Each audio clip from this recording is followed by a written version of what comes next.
Sure. Won't bother you? I'll turn them off. There we go. Everything changing all the time for Pastor Chandler here. Who's streaming this, I guess. Okay, all right. There. Okay, I should have asked, can you see okay? Never mind, can you hear okay, all right? So, along with the classroom teaching and administration and all that, I had the joy of connecting with an archaeology project in Israel, which had been a long-time hope of mine from back when I was doing my doctoral studies in Toronto, and found a way to make that connection through a Lutheran professor at Concordia College in St. Paul, Minnesota, who was involved with this archaeology project. So I got to take part in that every other summer from 2006 till 2016, and then some years of research and writing after that point as well. Some of the groups that I took along in those summers were quite large. This was the biggest group in 2014. We had 16 people that summer, and that was a challenging year because while we were there, a war broke out, and the airport was shut down actually the day that we arrived, and we had to reconfigure the whole project because we've been planning to dig at a site in southern Israel that year, and it was very close to Gaza, and the rockets were going right over the site every day. Anyway, we had to go back to the same site up in northern Israel that I'm going to be sharing with you today, and it was a huge logistical challenge and a very anxious time, being there with 16 people for 2 weeks and having to ensure everybody's safety and happiness and all that kind of stuff. So after that very large group in 2014, the next time I went back, I decided I'm just going to keep it as small as possible. Only 2 seminary students, one of whom you might recognize, right? Pastor Chandler was part of that last official trip through our seminary, along with one other seminary student. So that was a really good trip too, right, Adam? Yep. Wonderful way to wrap up that field experience. Now, we were digging at this place called Hippos, which sits on top of that hill right beside the Sea of Galilee. It looks like it's wearing a halo, I suppose, which isn't so much the intent, but what an interesting place to locate a city in ancient times, right? That city was there from about the 1st century BC. There was some development there already, though very small, but it reached its peak in about the 5th and 6th centuries AD, and then declined and disappeared in the 8th century AD. So it was there for several hundred years, and this is an aerial view, of course. I don't have a highlight thing on this. Is this going to work if can I run my mouse on? Doesn't work so well in a hand, I guess. No, okay, anyway, you can see where the city is, right? This is called a city in ancient times. Even in the New Testament, when you read about a city, we're maybe thinking like Victoria, right? Or maybe even Port Alberni, but no, a city in those times, we would call it maybe like a small town in our times. Maybe 1,500 to 2,000 people lived here, and that was a very large community, a city in this time period. So right up against the Golan Heights, and that line sort of shows you can see there's that big plateau in the background there. That's the Golan Heights. If you read about them in the news or whatever, that's occupied by Israel since 1967, but technically part of Syria, according to the United Nations, even now.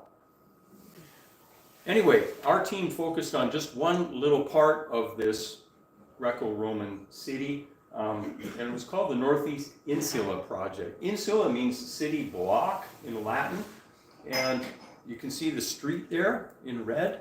Again, we think street like, Redford Avenue out here, 4 lanes wide, right? No. This street is a little more than that wide. Just wide enough that a cart can go down it, pulled by a horse, or for pedestrians, right? That's the only ways they had of getting around. So the street was very narrow, and that's actually the larger of the streets going into this insula. There's the second one. You can see it's barely even a hand span wide, and the third one up there too. And you can see at the bottom they're connecting with this main road here. This is the main road in the city. So they laid out their streets on a grid plan like that, like we're familiar with too in this part of Port Alberni, right? But anyways, that was the sort of 3 city blocks that our project was working on over the span of about 15 years it took to excavate what you can see there. It all started though with this church. That was the thing that got the whole project started, because before anything was excavated, that was visible. That circular line of stones was just poking out above the ground, which identified it as a church, because what does a circular area like that, what is it in church terms? Anybody know?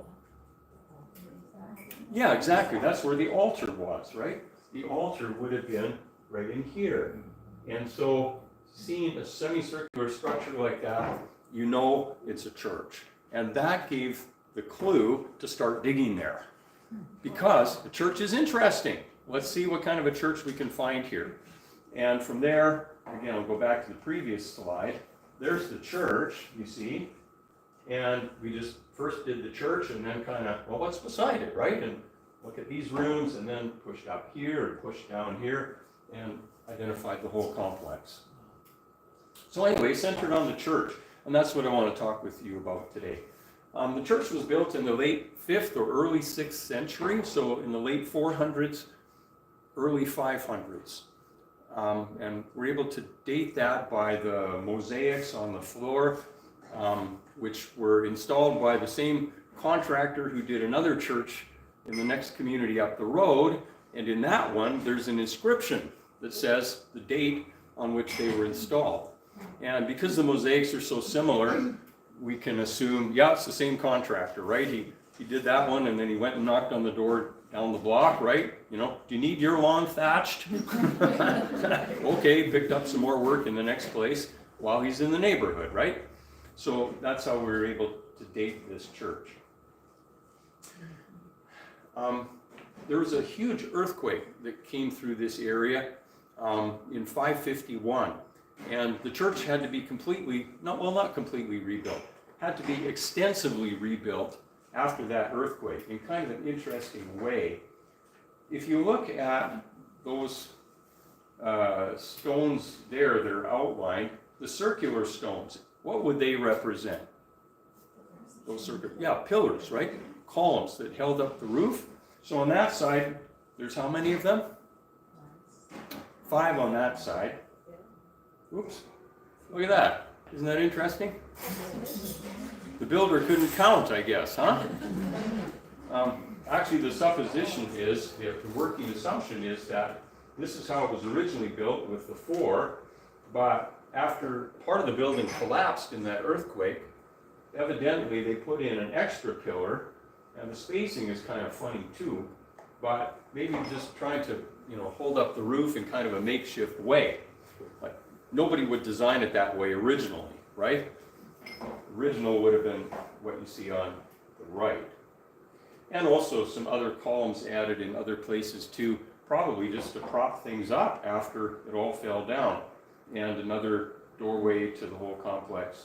Added at both ends here too, to sort of give some protection. You see, there was this gate at this end and a gate at that end, so that they could close off the complex if they didn't want people to get in. But those structures were not originally there. And then that's the area where the clergy would sit in that semicircular bench up at the front there. More benches. Unfortunately, this church has no inscriptions at all. That's always what you're looking for in archaeology, is some words, right? Especially if they'll tell you who built it, or when it was built, or why it was built, or what's the name of this church. We don't have anything like that.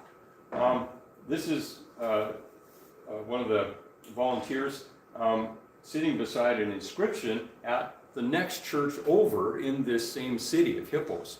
Hippos actually has 7 churches for a little community of 1,500 to 2,000 people, something like that, which is not unusual in our little towns today too, right? First parish I served was up in northern Alberta, a little town called Valley View, about 2,000 people, and I think we had 7 or 8 churches, something like that. So, you know, it was similar to our communities. Anyway, this is the next church over, and they have a lovely inscription there. It's like, oh, inscription envy, right? We were kind of jealous. This is another one from that same church telling, you know, so-and-so paid to have this mosaic put down in the floor. And in some cases, there'll even be, you know, and it was the 17th year of so-and-so as the bishop, right? And then you can figure out, that was in 572 or whatever. We got nothing.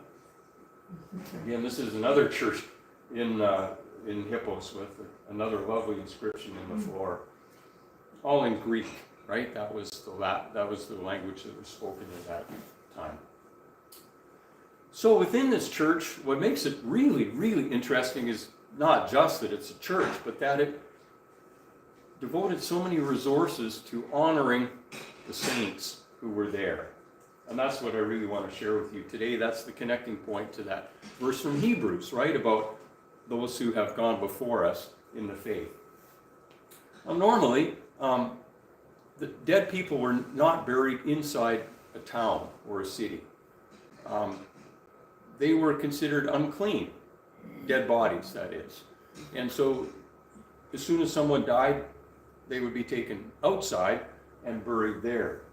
So this picture is taken from the top of that plateau, the top of that hill, the city of Hippos itself, and this is looking out into the region alongside it. You can see the Sea of Galilee off to the side there.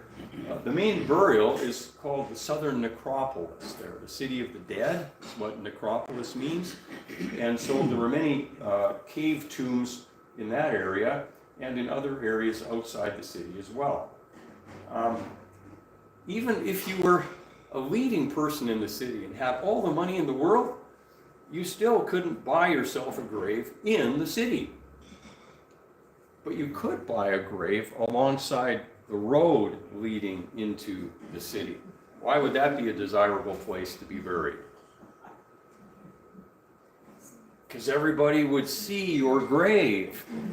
And especially if you built a structure over your grave, and these arrows are showing different ones, that is the road leading into the city.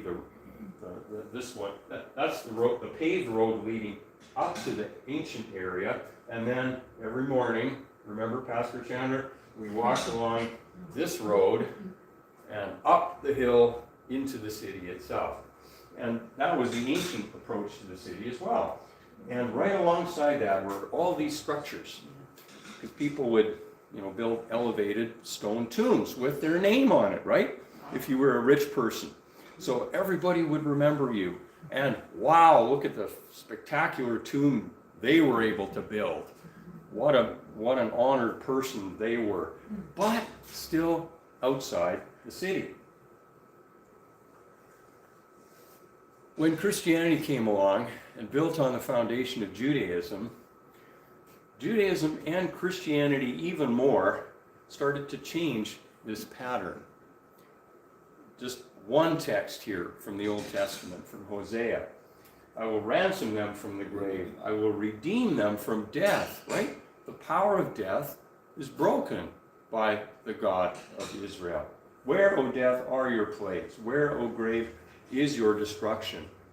Our faith proclaims a victory over death that was unknown in the ancient world. Death was the end for them, but not for us. And that's the significance of the raisings from the dead that Jesus performed. Every single one of them proclaimed God's power over death. So, do you remember the incident here? Jesus takes her by the hand, says, "Child, get up." Who are we talking about here? Whose daughter is this? Jairus. Jairus' daughter, right? One of the synagogue leaders in the town or city of Capernaum. And her spirit returned, and at once she got up. And Jesus was not even afraid here to touch her. Oh. Yes, whoa, right? Normally in Judaism, if you touch a dead body, what happens to you? You become unclean, right? And you have to go through a time of being unclean, and you have to purify yourself from corpse uncleanness, it's called. But Jesus was not afraid of that. He had power over death, and touching someone, raising her from the dead, made that very clear. Anyway, this is the promise that we cling to, right? The body that is sown is perishable, but raised imperishable. And all these contrasts in 1 Corinthians chapter 15. So, Christians honored their dead in a way that the pagan world was not familiar with and found really quite shocking. So, in the Church of the Holy Sepulchre in Jerusalem, this is the burial place of who? Can you guess? Jesus, right? Have any of you been to this famous church? Okay, yeah, a couple of you have. Yeah, okay, good. Yeah. Oh, you know what? I failed to mention or show in a picture earlier. Brenda also came on the dig one year, 2010. Yes, 2010. We also brought each of our sons on a subsequent trip as well. When you put up your hand, it's like, oh my goodness, yeah, that's right. You were here too, not just Pastor Chandler. Sorry, honey. Anyway, Church of the Holy Sepulchre. It means Church of the Holy Grave. And Christians are not afraid to say, yes, our Savior died.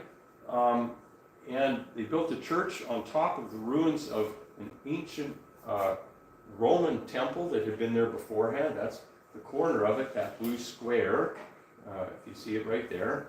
And a central part of the Christian church is Calvary. There's part of the rock that's still kind of exposed there. It's in that red square in the church. And then the grave of Jesus is right in the middle of that circular structure with columns going up. And there's a little building right here, a very small building, with the remains of what many people think was the grave of Jesus right there. But you see, we're not afraid to build a church on top of the grave, right? It's not an unclean place because God has given victory over the grave, first of all to his son Jesus, right? That was the one that opened the path for all of us. And today, if you go there, the church is not nearly as big as it once was. It's only the part on the left-hand side of that dotted line that remains as the church today. The rest of it is now occupied by other buildings. So, back at Hippos, the church right next to our church, which is the Northeast Church, the one next door is the Northwest Church, and it had this lovely limestone reliquary in a special chapel within that building. Any guesses what a reliquary is? Oops. For baptism? That's a good guess based on what you're seeing there. A reliquary is a place where you hold or where relics are kept. What are relics? Old things, yeah. That are connected to church. That are connected to a holy person, Yeah. a dead person. If you have been to some big cathedrals or churches in Europe, you may have seen they'll often have very fancy gold or silver containers, and you look inside and there's a bit of what sort of thing will you maybe find in there? Oh, bone often, right? Like, you know, this is a bone from Saint so-and-so, or here's a little fragment of wood. It came from the true cross of Jesus, right? I mean, so people say. Relics are holy things connected to people who have died as Christians. And so we don't know what was contained in this reliquary, but whatever the holy bones or bits were, they would have been held in there. And there's probably then some little pillars here and a little kind of altar thing over the top. but a special container to house the remains of a sacred person. In another church in Hippos, there's a portable reliquary. Notice how portable it is? It takes 2 strong men to carry it, right? But you see the cross inscribed on the side? And again, it's a hollow box. It would have held the bones of someone who was considered a saint for whatever reason. So those are both next door to our church. But this church didn't just honor one holy person in our reliquary. This church was full of holy people. It honored many dead. And this is kind of a side picture of the front of the church. You can see the apse there, right? Where the altar would have been, just in front here. We'll be focusing on this area quite a bit here now. On the left-hand side, there were 2 reliquaries set right into the floor of the building. There's the remains of one of them. You can see it's kind of buried beneath the second floor. When the church came down in that earthquake in 551 and they had to rebuild it, they put a new floor on top with a new mosaic carpet. And so there's this height difference. You can see the reliquary was originally there, and then the new floor was maybe 6 inches or 8 inches higher and kind of covered it over. But it was still there. And so you can see there, again, a hole in the floor in a sacred area very near the front of the church. Some holy person would have had their remains buried there.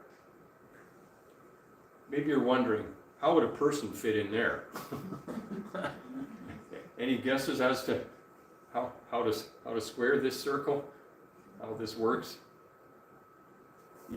You wouldn't have buried the whole person there, right? This would have been just the bones or even just some of the bones from a holy person. In the center of the church, and there's the apse, the central part with the altar just again in front. There's another reliquary there. You can see it's just sort of being excavated in that picture. Once it was cleared away, that shape is very similar to the first one that I showed you there, right? A little pit in the center, a circular socket on either side for some kind of structure over the top. And this one also had marble plates around the outside to protect it and honor it. And as well as that, once the excavation proceeded farther, it was discovered that there was a full tomb there, not just reliquaries for a few bones from a certain person, but you can see where that grave is, right? The altar would have been there, where that red dotted circle is. No remains of the altar whatsoever anymore.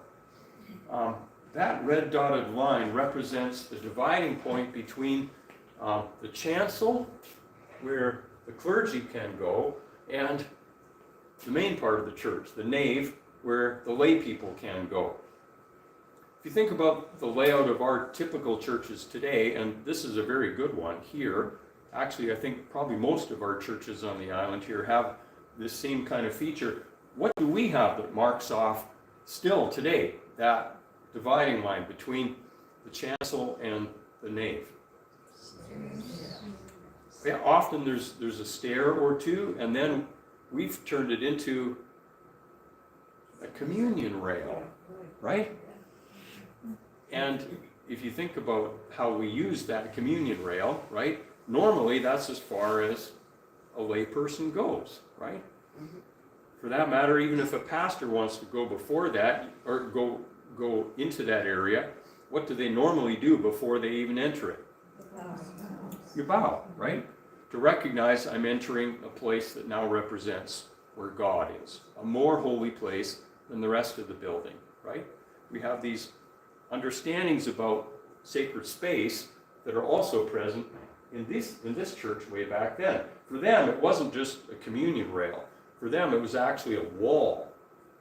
If you've been in an Orthodox church, any of you? In Orthodox churches today too, the wall goes right up, and you can't see anything. There will be just a little gate in the middle with a curtain across, and unless you're a priest, you can't even see it to that whole area. Anyway, better keep moving here. Altar there, chancel rail there, and, well, you can see where the tomb is, right? Inside that sacred space. Isn't that interesting? Again, in a pagan context, you can't even be buried in the city. You have to be outside. In a Christian context, not only are they buried in a city, they're buried in a church. And not only buried in a church, but buried in the chancel of the church. Very surprising indeed. Comments, questions? I should have said that initially. Feel free to ask along the way, otherwise it's just me. Yeah. I was just curious, were there any bones remaining in the? Oh, excellent question. Stay tuned. Yeah. So this is the tomb that's in the chancel at the church, and the cloth is not ancient. That was put there to protect it by the archaeologists, and then just on a temporary basis. But you can see it's a very well-made tomb, right? Stone, nicely shaped stone blocks all the way around. There were covering stones over the top, 2 layers of them there, and then after the new floor was built, there were more covering stones put on top again to protect it all very well. And, I mean, good heavens, you discover a tomb, everybody comes running, right? That's exciting stuff. You don't see that every day. So here was, a lot of the volunteers came to see what is inside this tomb anyway. It turned out there was a stone sarcophagus in there. What is a sarcophagus? More common name for that? A coffin, right? Made out of stone, and right in the bottom, it held the remains of at least 9 people. Oh, wow. And that was discovered by analysis of the bones that were there. You can probably recognize a few bones there, a skull and some of the long bones, right, from somebody's leg, probably. Once it was all exposed and carefully considered, that's how they realized there were bones from 9 different people there. They did DNA testing on the bones to find out which were related. An awful lot of bones were missing, right? There was not nearly enough bones there to comprise 9 skeletons. But they found that there were at least 3 men buried there, 2 of whom were extraordinarily tall for that time and place. Haven't quite figured out what to make of that. But 3 men, 3 women, 3 whose gender could not be determined, and 1 infant, less than 1 year old, possibly. So I said 9, it's a little uncertain, 9, at least 9, maybe 10, and a lot of the bones missing. So why missing? The assumption is they were taken as relics, otherwise hard to know. So once the sarcophagus was out, there was more stuff underneath. Soil, bones of 3 more people that had been buried sequentially, one on top of another. Decomposed organic material from a wooden coffin that had been underneath that stone one that was put, and nails and lead, and altogether the remains of at least 12 people in this tomb. Not all at once, but over time. So without any inscription, see, we have no idea who these people were or why they were buried there. All we have is really the location to go on, that these were highly honored people to be buried in such a place as that. As you can imagine, great care was taken to collect all the bone fragments, separate them from the soil. We honor the human body, right? We honor human beings as Christians. And so a special screen, was set up, and 2 people had the job just of sifting every bit of dirt that came out of the bottom of that tomb to collect every last little fragment of bone and set it aside from the dirt and honor those remains even today as our ancestors in the faith. Now here's another interesting wrinkle. This is looking at the grave. This is the lower layer of covering stones. You can see this is the second floor that was laid on top of the original covering stones. You see the head of a pipe there, the end of a pipe, a lead pipe, leading down into the grave. Any ideas? So they could breathe? Just in case. Just in case they made a mistake, right? Somebody could shout, "Hello! I'm not dead yet." Oil? Put Oil. to anoint the dead? Oil to anoint the dead. Yes, that's one of two very real possibilities here. In some way, for venerating these remains. Oops, yeah, there's the pipe. This is a cross section, right? Head of the pipe. It extended all the way down into the sarcophagus itself to venerate, which simply means to honor them. And there's two possibilities. One possibility is oil, which is a way of honoring, blessing those people. You know, in our way of faith, in our Lutheran tradition, that's not something we would probably be too comfortable with. Thinking, well, they're dead, right? They're gone. It isn't really the person there anymore. You with me on this? Right? So we don't tend to anoint the dead so much, especially a long time afterward. The other possibility is that they would have poured wine in. Why would dead people need wine? Preservation? Well, maybe some lingering sort of sense that they are still there. And this is something that's more related to pagan practice, where they would have meals in cemeteries, non-Christian people I'm talking about here, right? And they would set aside some wine and some food for the dead to consume. Even though you would never see them consume it, it was still provided for them. That's what they did the Pharaoh time too, in the big pyramids, the same thing. Exactly, right. Yeah, many ancient faiths, apart from Christianity, did such things as that. Yeah, Pastor Klein.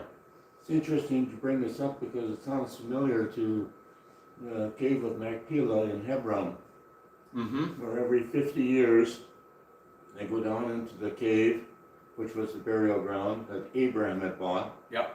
They take the bones of Abraham, Sarah, and other relatives, dip them in wine, it's antiseptic, and then in oil, which is a salve or whatever else, and then put back in the shell. So this interesting. Maybe this has a connection to that practice. Okay, I didn't know So about that. just oil or wine, maybe it's both. Both is there. Okay, very interesting. Yeah. Would that also preserve the bones? Would it also preserve the bones? That's maybe the oil kind of what comes you in. were suggesting, Pastor Klein. Yeah, I don't know. I'm not an expert on these matters. Just very interesting that they were providing something, either oil or wine, or maybe even both, to these remains that were there, right? So all those locations, again, you know, you can see the chancel rail there, right? The screen, those posts and panels blocking that area off from the lay people. Again, the clergy would be allowed to sit on this bench up here. That's where they would sit. All of that just says holy, right? Holy, holy, holy. Anybody buried in a context such as that. But that still wasn't the end. There was more. Another sarcophagus within the chancel behind the rail. There's the rail. There's the sarcophagus off to the side. It's hard to identify it right there, but this was fairly early in the excavation, and you can see there are some marble panels vertically around the outside of that sarcophagus, and again, here's the chancel itself, right? Again, a holy location just off to the side of the chancel. This burial was part of the earliest phase of the church, and we can tell that because of the height of this carved cross and letters on the side. This is the second floor, and you can see the level of the second floor cut right across and buried part of that carving on the side of the sarcophagus. So that's how we know it was originally there before that earthquake in 551, after which they put in that second floor. And you see what's inscribed there, right? A lovely Latin cross, and then Alpha and Omega? Alpha and Omega, exactly. Which mean what? What do Alpha and Omega stand for? Beginning and end, right? Jesus says in the book of Revelation, I am the first and the last, the beginning and the end. He frames all of history, and death is no object, right? He was present at the beginning, he will be present all the way through, and so will those who die in him. That's the significance of putting this on a coffin like this. So once again, this tomb was very carefully excavated with great reverence. Once the panels were removed from all around the outside, the lid was taken off with great anticipation. And Dr. Schuler, who supervised this whole excavation, he's the prof from St. Paul, Minnesota, who I was, working under through this whole thing. He was just overcome at seeing what was inside this coffin, because here too, another person had been buried. Analysis showed here that this was an elderly woman at that time and place, meaning somebody over 50. Okay. Lifespan in those days was probably in the 40s on average, and so someone to have reached this considerable age of 50 plus was quite a rarity. Could we imagine her looking something like this? This is from Egypt, the right time period though. A Christian, well actually no, I'm not sure that she was a Christian. But it's not common to find a painting of somebody from that actual time period. Here is one from around the time, a little earlier, but perhaps something like that. This is the only burial that's been found like this in the whole land of Israel. This combination of things. I got to read my notes there to make sure what is the list. A woman buried in a sarcophagus in a church, in the chancel of the church. That's never been found before in Israel. Isn't that interesting? The only case. There's one case that is somewhat similar. That wouldn't be Mary, would it? Wouldn't be Mary. Oh, that's a good. Well, there's no inscription, so I guess I can't say it wasn't. Well, actually, I can't. This was much too late. Okay. This was in the mid.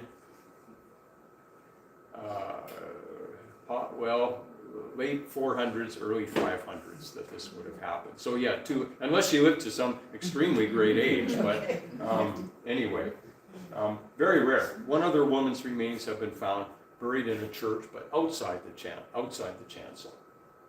This is the only one inside. And her bones too were carefully arranged to be venerated. Do you notice here? I mean, obviously someone has taken care to put the bones in that shape, right? The long bones forming kind of a perimeter, the skull bones in the center, and lots of other bones kind of heaped around. And in the lid of the sarcophagus, a whole board, and again, this had sat on there, kind of a funnel, to pour in, again, oil or wine to honor her. Now, in the case of this burial, there's another interesting feature here too, that there's a place for pilgrims to pray or seek healing in this complex. And there's the grave. You can see there's a lot of, these are the squares that we use to excavate. You always excavate a 5-meter square, one at a time. And then these are elevations for different walls and stuff like that. But the point at the moment here being, there's her coffin. This room is very significant. It's very close to her grave. You can see the entrance to it there. And we're going to look at this room a little bit. It has some special features in it, as well as its location right next to her grave. There is kind of a sleeping bench there.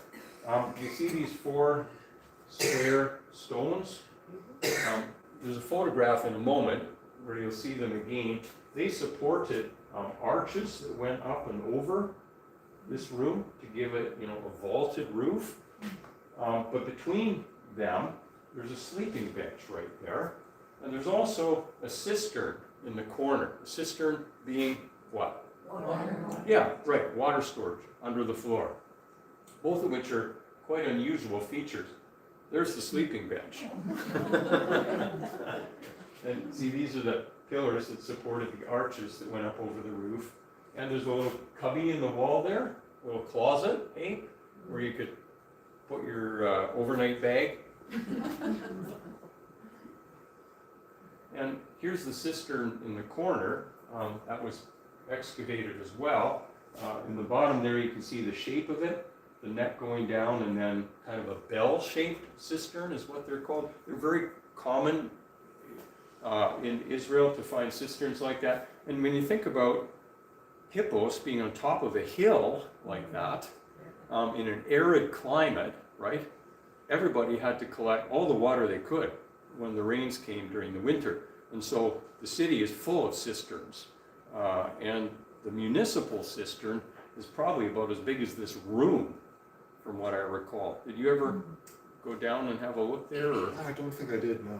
Okay, yeah, it was under the square, the market square. So is that Yeah. all like solid bedrock? Yes, it is. Yes, good question.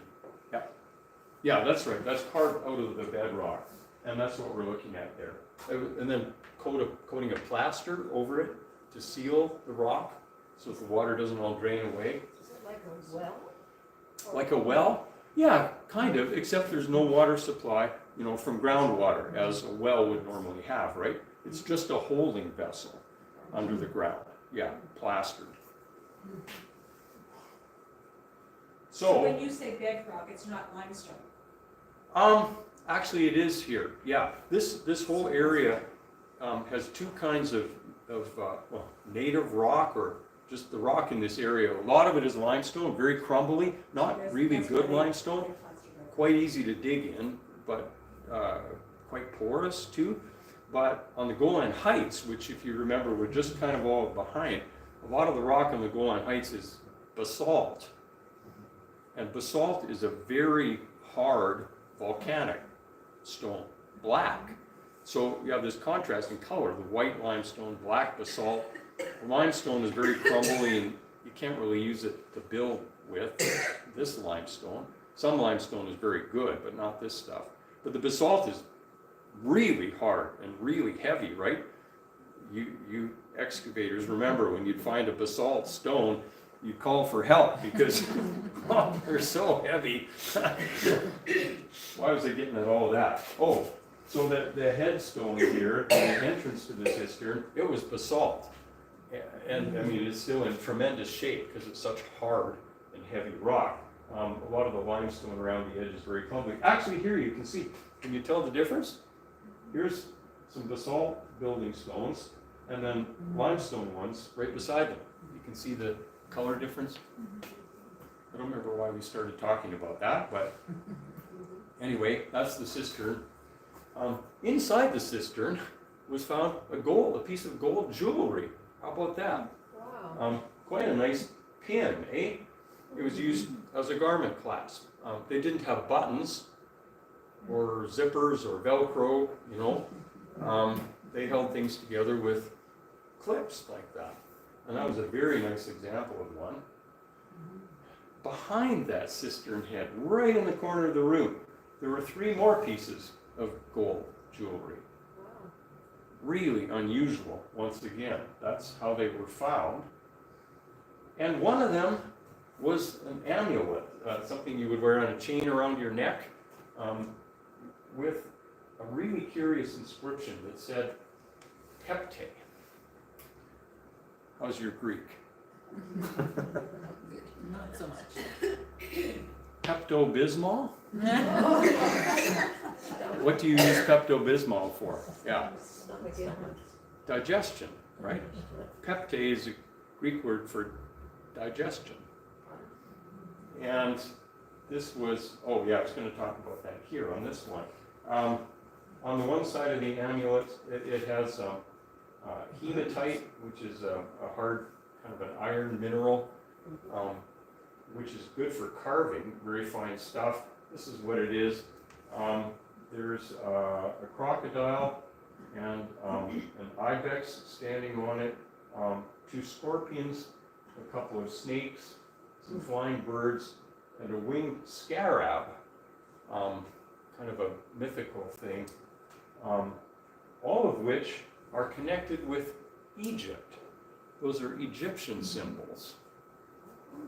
And on the back, the lettering is really poor, but P-E-P-T-E, Pepte. And then again, representation of a snake with the, a staff with the snake around it. Where do we see that? Medicine, right? Medicine. Clearly, this is saying this piece of jewelry has medicinal associations and Egyptian stuff in a church close to a saint. This is weird. But anyway, quite a hoard of very nice gold stuff with this curious amulet. Oh yeah, and then this was just kind of a joke thing. That's the same lady who was in an earlier picture too. This was, I found this in my square one morning when I was digging. It was in a plastic bag. Right there in my square. I'm digging this ancient church, and there is this manuscript. My dearest sisters, Egeria slept here, 314 AD. Egeria was a famous Roman pilgrim who came to visit the holy sites, and guess what? I found that manuscript. Wow, plastic is very rare back then. Plastic, I know. They were so advanced in their technology. Yeah, it was incredible. Yeah. Anyway, that manuscript was found in another part of the site. But pollen samples were taken in this special room, and 14 medicinal herbs were identified from the pollen samples. This wasn't just pollen that blew in from the fields. These were plants that were used in that room with medicinal connotations. Isn't that interesting? I don't know plants very well, much less that kind of plant. Does anybody recognize any of those names? Cyclamen? Crocus. Okay, yeah. Would it have been Anyway. doctors or apothecaries who were buried there?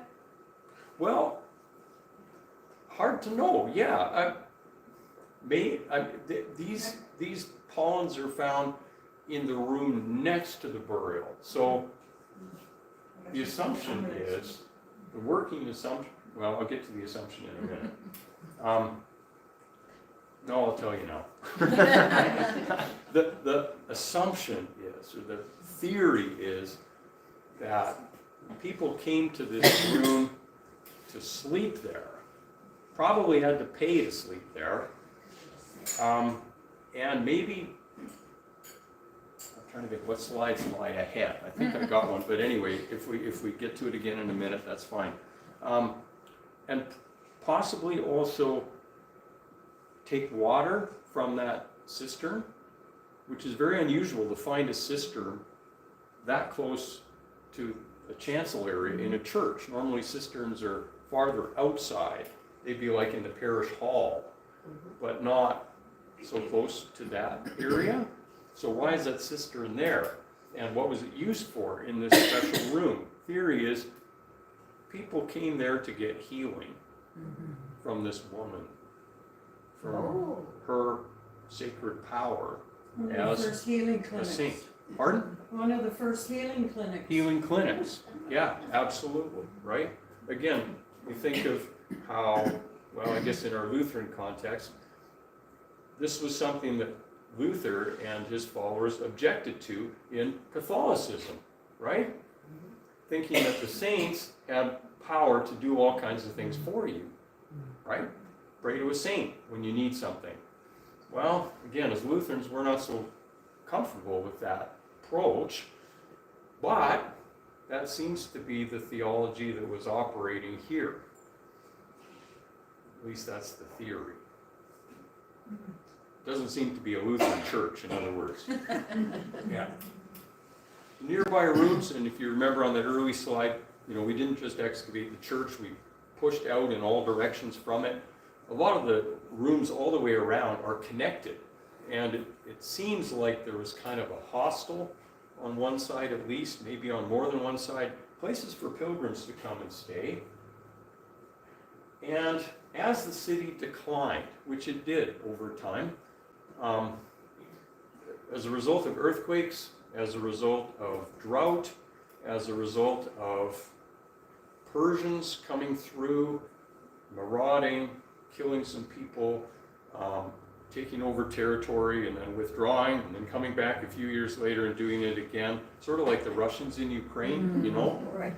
take a bit, go away, come back, take some more.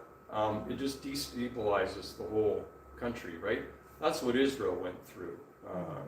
During the 5th, 6th century, the Persians were a threat. Then in the early, get the centuries right here, 8th century, Adam, correct me if I'm wrong, if I got the century right? Yeah. Islam Yeah. came through.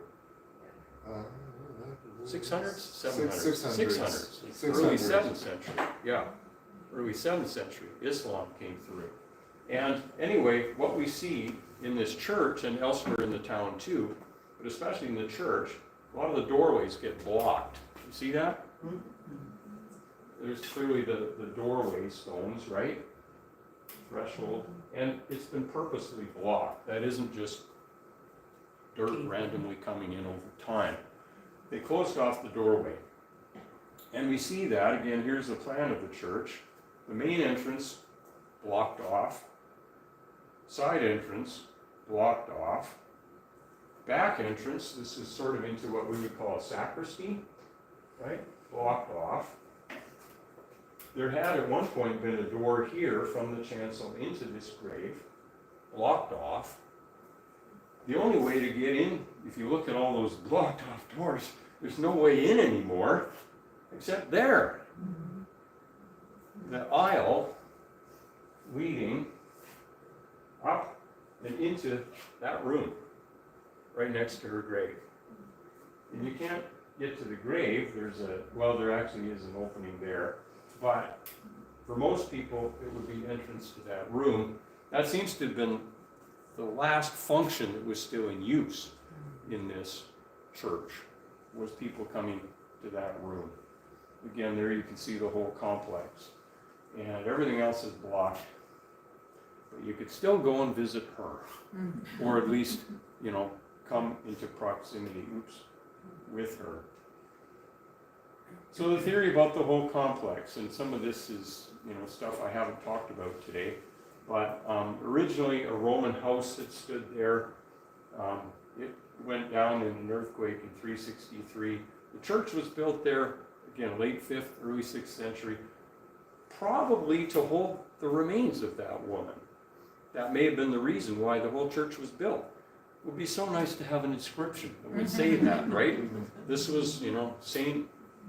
Dorothy's church, or something like that. but we have no idea. Buildings all around were rebuilt to support the use of that chapel. A lot of people were buried there. Whole thing rebuilt after that earthquake and then declined and largely abandoned in the 7th century. And the whole city came down in a big earthquake in 749, mid-8th century, and it was never rebuilt after that.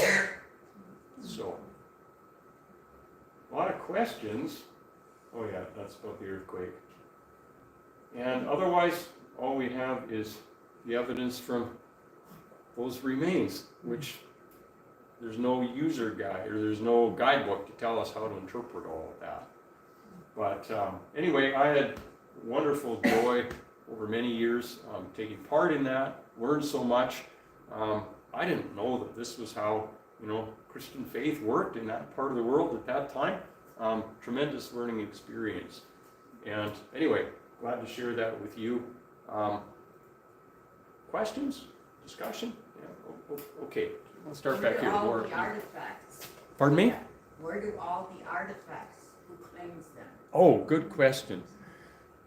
Israel Antiquities Authority issues permits for excavations, and so everything that happens is under the authority of the Israel Antiquities Authority, and stuff that's of value that comes out of the ground, they get to do with it what they will.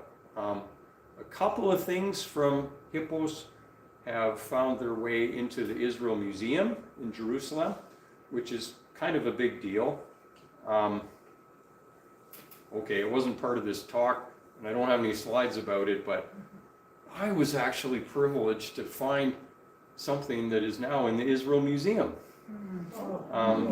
And it's Wasn't the note, huh? Pardon? Wasn't the note. Wasn't the note. No, very good. That's quick, yeah. No, it was a fresco, a piece of painted plaster with the face of a Roman goddess on it. Tyche, a goddess of good fortune. She's got a crown on her head, and that's all that remains of the whole fresco. It was apparently a whole wall that collapsed, and just this one stone with its painted plaster survived by the way that it fell and ended up. And so she's in the Israel Museum. That was a big deal to find that here. Anyway, valuable stuff like that may find its way into a museum. All the human remains that are found, I mentioned they were very carefully collected, all the bones and such. They are all reburied to appropriately honor them. And Dr. Schuler was actually invited to be part of that reburial as a way of honoring his Christian faith and the Christian faith of these people whose remains were uncovered here. And he was allowed to perform, a Christian reburial ceremony for them. I don't know where that took place, not in this original grave. And I don't know if he was allowed to say where it took place, but wherever it took place, that was very important that those human remains be reburied. Yeah. More? Yeah. Because you mentioned the earthquake, Yeah. do you think it's possible that there was some inscription that was just completely destroyed? That's a good question. I don't think so. Well, actually, no. That is possible, because I was just thinking. Yeah, I mean the floor was pretty much intact, the second floor, and that was all carefully looked at.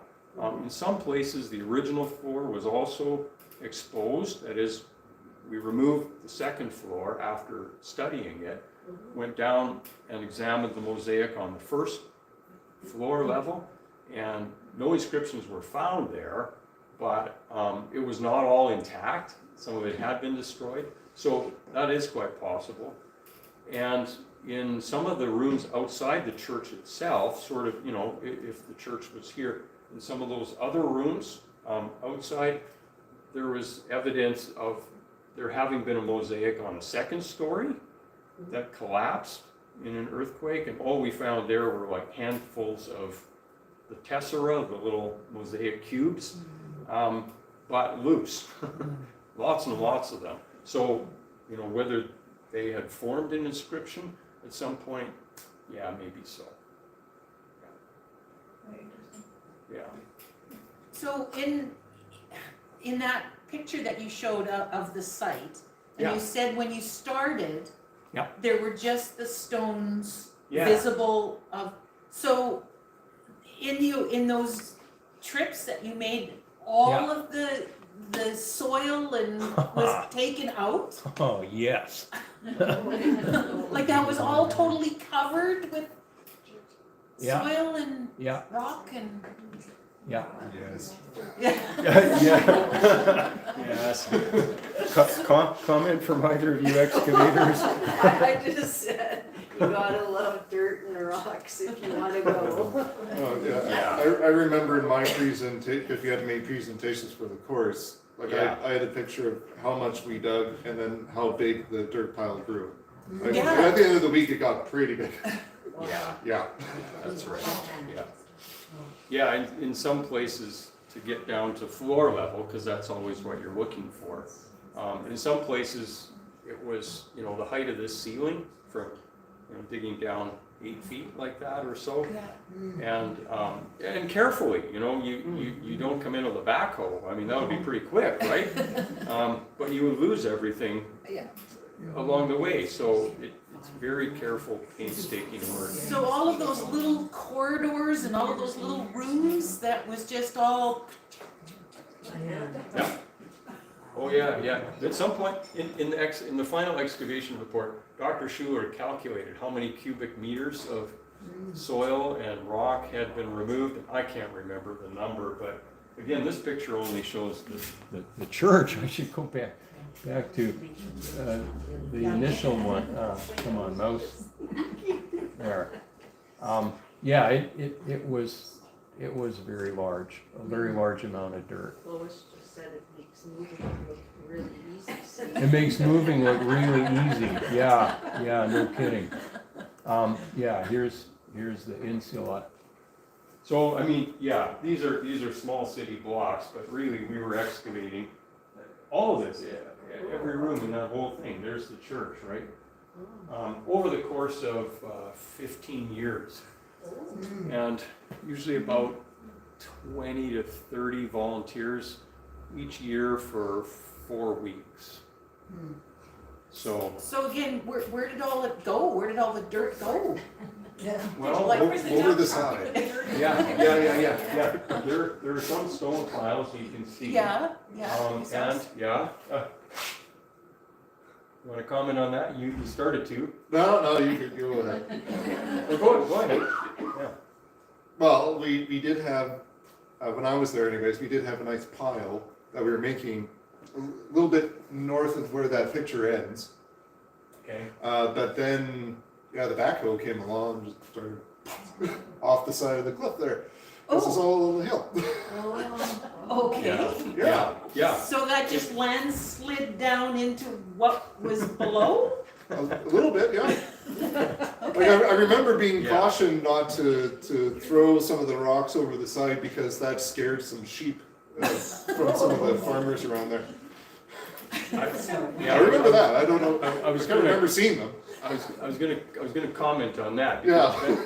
That when you get a particularly likely looking stone, especially a large and heavy one, the guys, the stronger guys, would take great delight in transporting that to the very edge of the cliff, and it really was right the edge of pretty much a cliff, and throwing it over.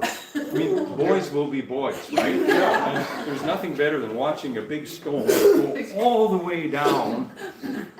But there were grazing cattle at the bottom of that hill, and yes, we were officially told to discontinue that practice because we didn't want to kill somebody's cow, you know, and then be responsible, right? So, yeah. Pastor Klein. More serious question, I'm sure. Well, I don't know about that. Is there any indication that this was used as a fortress as well?